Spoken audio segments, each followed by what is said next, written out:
Alors aujourd'hui, je vous fais une vidéo un petit peu spéciale. On va parler livres, livres de jardinage, livres de potager. On m'a posé une question en commentaire il y a quelques mois, à savoir quels sont les bouquins que je pourrais conseiller à quelqu'un qui démarre le jardinage et notamment quelqu'un qui démarre un potager dans le but donc de produire à manger des légumes ou même des fruits. Je n'avais pas spécialement répondu à sa question, mais je lui avais promis une vidéo. Si ça peut permettre à des gens qui veulent se lancer dans l'aventure du potager de s'équiper avec les bouquins, je dirais, de base, acquérir les connaissances de base avec des bouquins simples qu'on trouve assez facilement, eh bien voilà, je vais vous faire cette vidéo-là et j'espère qu'elle vous sera utile. Alors on commence avec le bouquin, je dirais, de base, qui n'est pas forcément celui que je vous présente. En fait, c'est le type de bouquin qui est important, c'est-à-dire c'est ce qu'on va retrouver dans différentes éditions. On les a dans les éditions Rustica, on a le guide close, on a tout ce qui va s'appeler l'encyclopédie du jardinage ou l'encyclopédie du potager.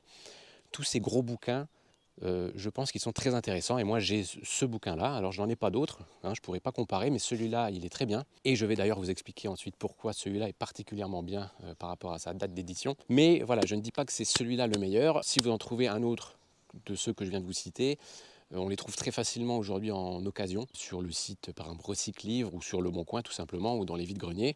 On en trouve parce que neuf ça vaut 44,95 par exemple celui-là, donc 45 euros. Personnellement je l'ai acheté dans une brocante en Belgique lorsque j'habitais en Moselle. Hein, pour ceux qui connaissent, qui sont à la frontière, c'était à Arlon. Et donc ce bouquin je l'ai payé 20 euros. Neuf en fait, hein, c'était du déstockage de librairie. Alors ce type de bouquin, c'est, comme son nom l'indique, hein, c'est l'encyclopédie pratique du jardinage, c'est facile à comprendre. On y retrouve tous les savoirs de base. Tous les savoirs de base. Alors là, c'est le jardinage au sens large, on n'est pas uniquement sur le potager. Et je pense que c'est très bien d'ailleurs d'avoir aussi toute une découverte sur le verger, les plantes ornementales, etc. Hein, d'avoir quelque chose d'assez complet. Je pense qu'il vaut mieux s'orienter d'ailleurs sur ce type-là, où on vous parle de jardinage plutôt que focaliser sur le potager. On a plein de choses, donc c'est par thème. L'outillage et équipement par exemple, tout est décrit. C'est une encyclopédie, j'ai pas grand-chose à dire. Ce genre de bouquin aujourd'hui, moi je ne m'y réfère plus vraiment, mais sauf quand même pour toute la partie potager, où vous avez une fiche pour chaque légume. Alors, par exemple, pour les choux paumés, vous avez une fiche donc détaillée. Voilà, ça vous explique le semis, les espacements, toute la culture complète d'un chou en fait est décrite ici. Et vous l'avez pour chaque type de légumes. Donc, des fois, je ne me souviens plus trop des espacements. Donc, je me réfère voilà, à quel espacement je mets entre des épinards. Hop, je vais chercher épinards et puis je trouve. Alors, je vous disais que celui-là en particulier, je l'aime bien parce que c'est une édition qui date de 2005. Et en 2005, il y avait un truc génial, c'est que le mot permaculture n'était pas encore rentré partout, n'avait pas infiltré tous les ouvrages. Et ce qui fait que dans ce livre, lorsqu'on va dans l'index ou dans le glossaire, le mot permaculture n'existe pas. Il n'a pas été imprimé dans ce livre. Alors ça va en faire rager quelques-uns, hein, je sais bien. La permaculture, je ne suis pas contre, c'est tout un débat, mais je pense qu'aujourd'hui c'est un mot qui ne veut plus rien dire.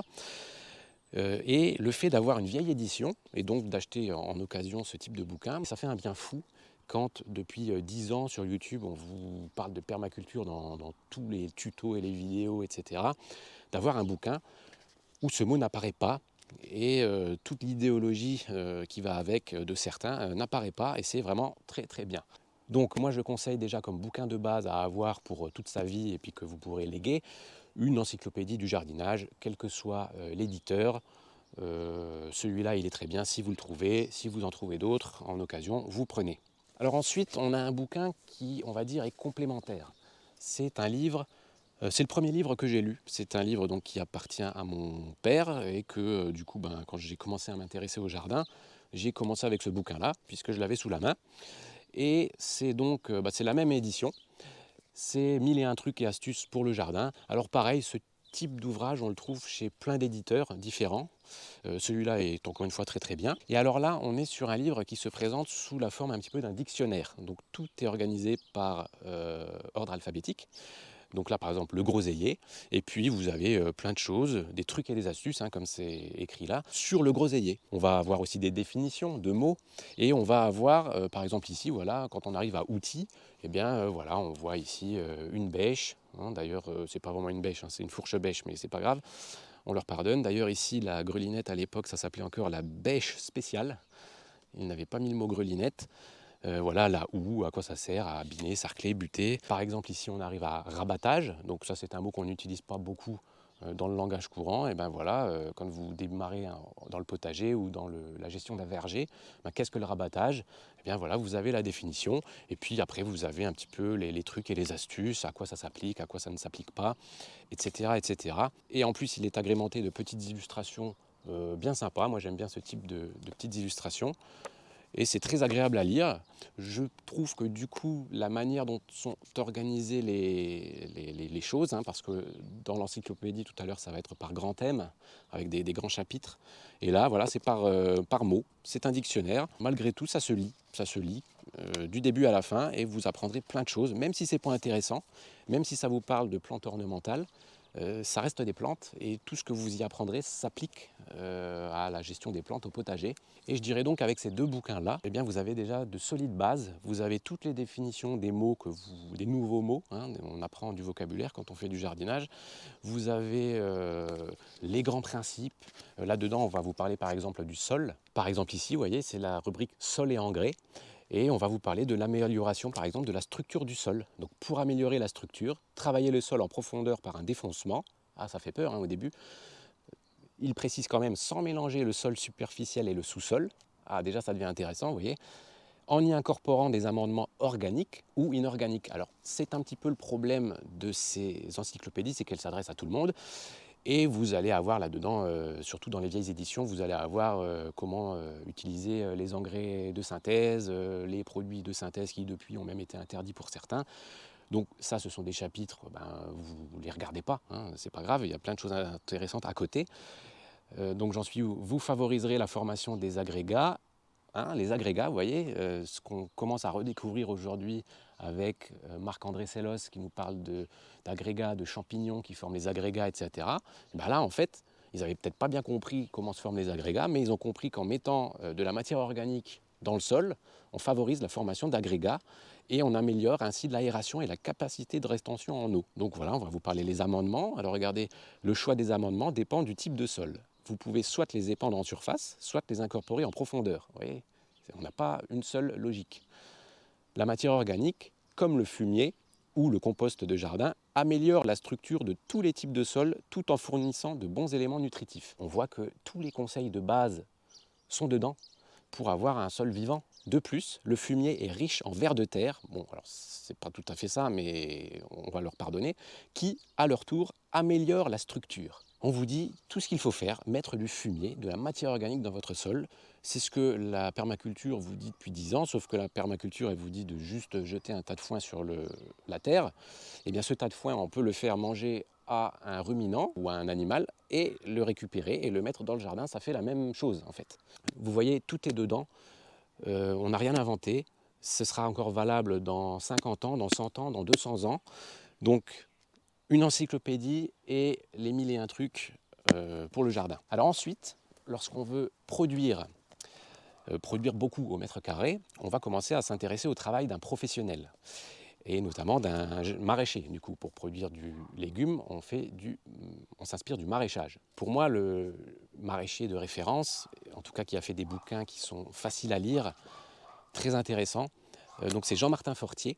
Alors ça, c'est l'édition de 2012, hein, c'est la toute première édition. Je fais partie des premiers acheteurs de ce bouquin-là, c'était sur Amazon en précommande, on le trouvait nulle part ailleurs. Alors là-dedans, vous allez apprendre à rationaliser vos méthodes de travail dans votre potager. Si vous utilisez par exemple des lignes d'arrosage au goutte à goutte, si vous êtes dans le sud de la France, eh bien voilà, on va vous dire simplement que vous aménagez votre jardin par planche, toujours de la même longueur, et comme ça, ces gouttes à gouttes, vous pourrez les installer année après année, vous allez faire des rotations. Et ces tuyaux de goutte à goutte, vous allez pouvoir les mettre sur toutes vos planches sans avoir à les recouper, sans avoir à faire des nœuds. Voilà. Tout est standardisé. Voilà, c'est un exemple, hein. Il y a plein d'autres choses. On vous parle aussi, à la fin, il vous parle voilà, de sa manière de faire les courgettes, les épinards, etc. Alors, ça s'adresse à la base à des petits maraîchers en bio-intensif, mais si vous lisez ce truc-là, vous augmenterez votre capacité à produire dans votre potager. Toutes les astuces que je vous ai données, par exemple, dans ma vidéo sur la carotte avec la bâche, hein, ou l'utilisation du sarcloir oscillant. Moi, le sarcloir oscillant, je l'ai découvert avec Jean-Martin Fortier et j'en suis très content. J'ai découvert aussi, grâce à lui, les petits pois croquants qui, à l'époque, en 2012, on n'en trouvait pas dans les rayons. Et on en trouve d'ailleurs encore très peu dans les rayons en France, des semences. Il faut les prendre sur Internet. J'ai découvert beaucoup de choses, beaucoup de méthodes de travail. Une fois que vous avez acquis les bases avec l'encyclopédie, etc., que vous connaissez les termes, etc., eh bien, vous vous intéressez à ce bouquin-là et vous allez pouvoir un petit peu réorganiser votre jardin pour que votre travail y soit efficace. Je rappelle, hein, moi, mon potager, c'est un plaisir d'y travailler, mais ce n'est pas ma passion. Voilà, je n'ai pas la passion du potager. Mon but, ce n'est pas de m'évader et de rester enfermé dans mon potager toute l'après-midi. Vous voyez, enfin, je ne vis pas en ville, ce n'est pas mon échappatoire, mon potager. Donc je cherche à y être très productif. Et avec ce genre de bouquin, vous allez gagner en productivité et en qualité de travail, même en qualité de vie, parce qu'il y a plein d'astuces pour ne pas se casser le dos. Hein. Je vous les ai données avec le sarcloir oscillant, un manche suffisamment long pour travailler le dos droit. Ça paraît bête, hein, mais à la base, c'est un petit peu en lisant ce bouquin-là que je l'ai découvert, parce que ces vieux bouquins-là que je vous ai présentés tout à l'heure, on ne va pas tellement vous parler de la longueur des manches là-dedans. On va vous présenter sommairement un outil, comme ça vous connaîtrez son nom, son utilité, mais l'utilisation précise, on va plutôt la prendre avec des professionnels qui les utilisent, comme Jean-Martin Fortier. Alors vous avez aussi un autre auteur qui est Elliott Coleman, dont d'ailleurs Jean-Martin Fortier a copié, on va dire, les méthodes, hein, il ne s'en cache pas. Mais voilà, je trouve que ce bouquin-là, il est bien fait. Aujourd'hui, je crois qu'il y a eu des nouvelles éditions, nouvelles versions. Ça a été certainement un petit peu étoffé. Donc moi je vous invite à l'acheter, et puis tant qu'à faire, prenez la dernière version que vous trouverez. Et puis c'est un bouquin qui est agrémenté d'illustrations un petit peu tout au long du livre, qui permettent d'expliquer les propos. Là par exemple on vous explique une semelle de labour, la création d'une semelle de labour. Bon, c'est un peu plus compliqué que ça dans la vraie vie, mais voilà, ça permet de mettre une image sur quelque chose qu'on entend souvent, hein, la semelle de labour. Ben voilà, vous avez une image intéressante qui vous montre comment elle se forme. Et voilà, c'est plein d'images sympas. Voilà, ici le tunnel maraîcher, etc. etc. Je ne vais pas vous en montrer plus ou vous en dire plus, mais je vous conseille vivement ce bouquin. Ensuite, lorsqu'on fait du jardinage, on a forcément des petits problèmes qui arrivent, notamment au début, lorsqu'on démarre un potager. Par exemple, si on retourne une prairie, on va avoir du taupin. Et on va avoir d'autres parasites. On va avoir des parasites qui sont un petit peu typiques d'un début de potager. Et on aura aussi des parasites qui vont être typiques d'un vieux potager, et notamment un vieux potager où on ne ferait pas de rotation, comme des nématodes. Et ce bouquin-là, moi je le trouve très bien. C'est un livre qui va vous présenter toutes les maladies qui peuvent atteindre une plante, et notamment les légumes. Et ce qui est très intéressant, c'est qu'on a plein de photographies, ce qui fait qu'on peut facilement identifier un problème. Si dans notre jardin, on a sur nos feuilles de pois un truc qui ressemble à ça, on se réfère au bouquin, et avec les photographies, hop, pas de doute, j'ai de la tordeuse du pois par exemple. Et on a des photos pour quasiment toutes les maladies. Et ça, vraiment, je trouve que c'est très bien, parce que pour identifier une maladie, si on ne fait que vous la décrire, c'est très compliqué à identifier. Et avec beaucoup de photos, comme on en trouve dans ce bouquin, ça permet d'aller très vite, hein. Vous prenez votre bouquin, vous allez voir votre plante malade, ou bien vous ramenez un morceau de plante malade, vous ouvrez votre bouquin et vous identifiez le problème. Donc c'est aux éditions Terre Vivante, Puceron, Mildiou, Limaces de Jean-Paul Torres. Alors celui-là date de 2008. Certainement qu'il y a eu de nouvelles éditions. Peut-être qu'il y a aussi des concurrents qui ont fait peut-être mieux, je ne sais pas, avec plus de photos. En tout cas, celui-ci, à chaque fois que je m'y suis référé, j'avais trouvé mon problème. Alors bien sûr, le but dans la vie, c'est d'éviter tout ça. Hein, c'est d'éviter les maladies, et on travaille sur la fertilité du jardin, on soigne nos rotations, on travaille avec des plantes et des semences saines, etc. bien sûr, mais on a toujours un petit souci qui arrive ou une chenille qu'on n'arrive pas à identifier, etc. Et on arrive à identifier tous les problèmes avec ça. Et je rajouterai un dernier livre pour ceux qui ont, on va dire, un jardin relativement grand. C'est un bouquin sur la production de semences. Alors là, pareil, c'est un petit peu comme pour l'encyclopédie, je ne conseille pas forcément celui-ci. Et en l'occurrence, là, je ne conseille pas forcément celui-ci, mais je ne les connais pas tous. Mais celui-là, je trouve que, bon, des fois, je suis un petit peu déçu. Il manque des informations, donc je ne vais pas vous en parler, hein, mais en gros, c'est produire sa semence légume par légume, hein.